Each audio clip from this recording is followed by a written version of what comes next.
This is Newslight. Meanwhile, Philippine officials are confident that ties between the two countries will remain solid and strong. The full report from Freddy Abando. The bilateral relations of the Philippines and the United States spans over 100 years, tested by all kinds of adversities. At times, it was a love-hate relationship, but through the toughest trials, the friendship endured.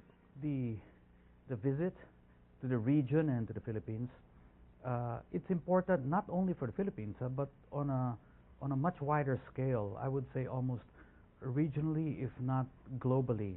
A lot of the major trade routes are cutting across Southeast Asia.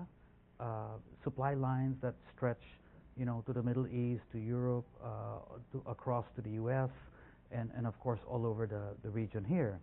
And the protection and security umbrella provided by the U.S. and other friends is important for them as it is for us. Which really goes back over 100 years and has tended to expand with the growth of the Philippine economy.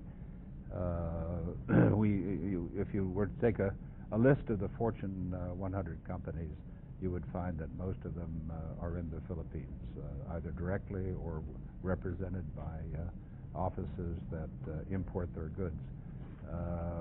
They increase generally in the low double digits every year, so they're continuing to invest in the Philippines. Overall, FDI has doubled in the last 2 years, which is a significant trend, and we expect it to increase significantly again in the next several years. The United States is one of the country's top trading partners. It is the biggest foreign investor. Two-way trade between the Philippines and the United States hit $17.6 billion in 2012. Foreign direct investments hit $5 billion. Exports and imports recorded significant gains. The surge in manufacturing, business processing, outsourcing, and tourism was triggered partly by American investments. Economic growth in the Philippines has created many opportunities for U.S. companies in electronics and semiconductor products, computers, textiles, and agricultural products to include bananas and cocoa water. The Philippines imports raw materials for the processing of many of these products from the United States. It makes sense to be part of trade agreements that encompass large sections of the globe. So the Philippines, we are in many things.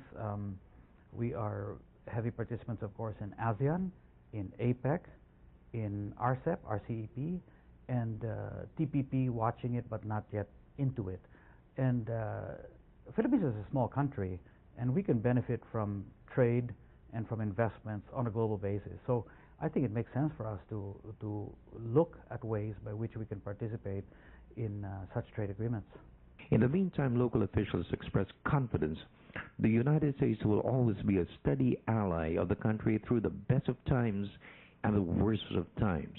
The USA has been a consistent source of development and for many of the government's programs and projects in the countryside, providing resources for the autonomous region of Muslim Mindanao to reduce the root causes of the Muslim rebellion. They have no doubt the U.S. will be ready to protect the country from any threat to its security. Kailangan meron din tayong ganong proteksyon na mahirap alam nating kulang tayo sa kapabilidad hindi natin kayang makipagsabayan dyan. Pero pag nakita nila na marami tayong kasama, teka, mag-iisip sila bago sila gumawa ng kahit na anong hakbang laban sa atin. We cannot underestimate the role of the United States insofar as the growth and development of this country. We badly need the very strong relationship and ties of the Philippines and the United States. We all know how much the Americans have helped us, especially in these times when we badly need their strong assistance and concern, especially on security matters. For the People's Television Network, this is Freddie Abando reporting.